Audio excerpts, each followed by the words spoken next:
Next, we're going to do question 19 of your study guide. And this one is a dilation, and they gave us the scale factor k equals 2. So remember, if k is bigger than 1, like 2 or 3 or 2.5, then our shape is going to get bigger. And then if k is smaller than 1, like a half or a third or a quarter or even 2/3, the shape will get smaller. I'm going to graph our original points. A is -7, 1, so to the left 7, and up 1. B is -5, 6, so to the left 5, up 6. And then C is -1, so left 1, up 2.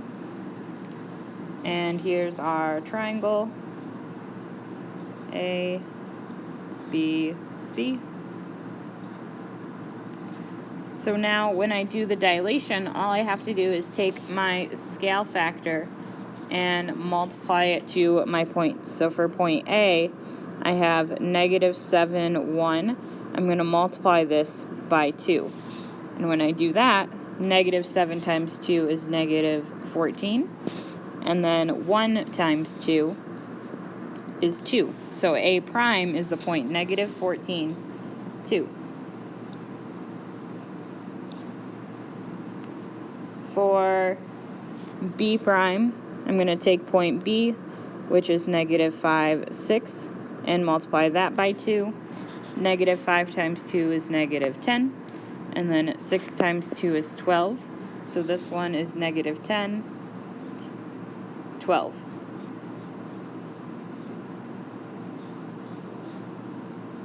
So this is point B prime.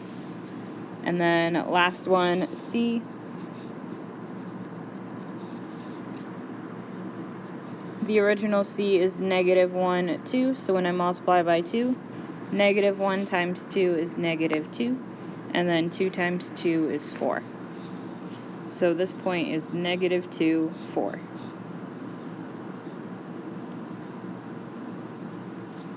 C prime, and then connect your points. And our triangle got bigger because our scale factor k was bigger than 2. So for these, all you do is take your point and you multiply by whatever your scale factor is.